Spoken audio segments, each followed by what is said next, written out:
ಈಗ ಬಿಡದಿ ಟೌನ್ಶಿಪ್ ಕಳಿಸಿ ರೈತರು ಪ್ರತಿಭಟನೆ ಮಾಡ್ತಾ ಇದ್ದಾರೆ ಸರ್. ಬಿಡದಿ ಬೆಳಗಿರೋ ಈಗ ಅಲ್ಲಿ ಸುಮಾರು 10 ಜನರ ಮೇಲೆ ರೈತರು ಸೇರಿದಂತೆ ಪ್ರತಿಭಟನಾ ನಿರತರು ಕಂಪ್ಲೇಂಟ್ ಕೇಸ್ ಮಾಡಿದ್ದಾರೆ, ಎಫ್ಐಆರ್ ಮಾಡಿದ್ದಾರೆ. ಸರ್ಕಾರ ಎಲ್ಲ ಒಂದು ಕಡೆ ಹಠಕ್ಕೆ ಬಿದ್ದು ಒಂದು ಕಡೆ ಗೊತ್ತಿಲ್ಲ, ನೋಡೋಣ. ಅದ್ರ ಬಗ್ಗೆ ನಮಗೂ ಐಡಿಯಾ ಇಲ್ಲ, ವಿರೋಧ ಇದೆ ಕೂಡ. ಪೂರ್ತಿ ನಮ್ಗೆ ಮಾಹಿತಿ ಇಲ್ಲ. ಅದ್ರ ಬಗ್ಗೆ ಮುಂದಿನ ದಿನ ಚರ್ಚೆ ಮಾಡೋಣ CM ಅವ್ರ ಜೊತೆ. ಸರ್, GB ಎಲೆಕ್ಷನ್ಗೆ ಡೆಡ್ಲೈನ್ ಇದೆ. JPTP ಚುನಾವಣೆ ಯಾವಾಗ ಅಂತ ಸರ್? ಅದು ಹೇಳಿದ್ರೆ ಕೋರ್ಟಲ್ಲಿದೆ, ಅಲ್ಲಿ ಕೋರ್ಟ್ ಮಾಡಬೇಕದು. ಕೋರ್ಟ್ ನಮ್ಮ ಕೈಲಿಲ್ಲ, ಅದು ಕೋರ್ಟ್ ಮೇಲೆ ಇದೆ, ನಮ್ಮ ಕೈಲಿದೆ. ಮತ್ತು ಮೊನ್ನೆ 2 ವೀಕ್ಸ್ ಏನೋ 2 ಮಂತ್ಸ್ ಟೈಮ್ ಕೊಟ್ಟಿದ್ದಾರಲ್ಲ ಅವರು. ಮುಂಚೆ ಲಾಸ್ಟ್ ಟೈಮ್ ಹೇಳಿದೆ ನಿಮಗೆ, ಕೋರ್ಟ್ನಲ್ಲಿ ಇರುವವರೆಗೆ ನಾವೇನದು ನಿರ್ಧಾರ ಮಾಡಲಿಕ್ಕೆ ಅವರು ತಿಳಿದ್ವಿ.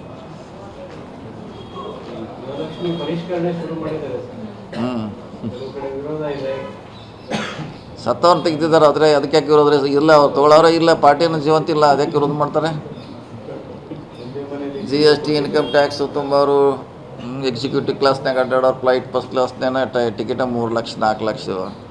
ಅವ್ರಿಗೂ 2,000 ಅಂದರೆ ನ್ಯಾಯ ಅದು ಅಲ್ಲ, ಅದಕ್ಕೆ ತೆಗಿತಿದ್ದಾರೆ ಅಷ್ಟೇ. ಇದಾರಲ್ಲ, ಆಲ್ರೆಡಿ ಹೇಳಿದ್ದಾರೆ ಅವ್ರು. ಅಲ್ಲಿ ಇದು ಬಂದ ಲಿಸ್ಟಲ್ಲಿ ಇದೆ ನೋಡಿರಿ. 70,000 ಅರ್ಧ ಇದ್ದಾರೆ, 50,000 ಇನ್ಕಮ್ ಟ್ಯಾಕ್ಸು GST ಎಲ್ಲ ಅವರು ಇವರಿದ್ದ ಅವರು 50,000 ಇದ್ದಾರೆ. ಒಟ್ಟಿಗೆ 1 ಲಕ್ಷ ಅಷ್ಟೇ ಅದು ಟಾರ್ಗೆಟು. 1,02,00,000 3 ಲಕ್ಷ ಇದೆ, ಆ ಥರ ಬರೀ 1 ಲಕ್ಷದಿದು. ಮತ್ತು 70,000ಗೆ ಅದು ತನಿಖೆ ಆಗ್ಬೇಕು. ಅದು 70,000 ದುಡ್ಡು ಯಾರು ತೊಗೊಳ್ತಾರೆ, ಅದು ಹೆಂಗೆ ತೊಗೊತಾರೋ. ಈಗ ಬಿಡದಿ ಟೌನ್ಶಿಪ್ ಕಳಿಸಿ ರೈತರು ಪ್ರತಿಭಟನೆ ಮಾಡ್ತಾ ಇದ್ದಾರೆ ಸರ್. ಬಿಡದಿ ಬೆಳಗಿರೋ ಈಗ ಅಲ್ಲಿ ಸುಮಾರು 10 ಜನರ ಮೇಲೆ ರೈತರು ಸೇರಿದಂತೆ ಪ್ರತಿಭಟನಾ ನಿರತರು ಕಂಪ್ಲೇಂಟ್ ಕೇಸ್ ಮಾಡಿದ್ದಾರೆ, ಎಫ್ಐಆರ್ ಮಾಡಿದ್ದಾರೆ. ಸರ್ಕಾರ ಎಲ್ಲ ಒಂದು ಕಡೆ ಹಠಕ್ಕೆ ಬಿದ್ದು ಒಂದು ಕಡೆ ಗೊತ್ತಿಲ್ಲ, ನೋಡೋಣ. ಅದ್ರ ಬಗ್ಗೆ ನಮಗೂ ಐಡಿಯಾ ಇಲ್ಲ, ವಿರೋಧ ಇದೆ ಕೂಡ. ಪೂರ್ತಿ ನಮ್ಗೆ ಮಾಹಿತಿ ಇಲ್ಲ. ಅದ್ರ ಬಗ್ಗೆ ಮುಂದಿನ ದಿನ ಚರ್ಚೆ ಮಾಡೋಣ CM ಅವ್ರ ಜೊತೆ. ಸರ್, GB ಎಲೆಕ್ಷನ್ಗೆ ಡೆಡ್ಲೈನ್ ಇದೆ. JPTP ಚುನಾವಣೆ ಯಾವಾಗ ಅಂತ ಸರ್? ಅದು ಹೇಳಿದ್ರೆ ಕೋರ್ಟಲ್ಲಿದೆ, ಅಲ್ಲಿ ಕೋರ್ಟ್ ಮಾಡಬೇಕದು.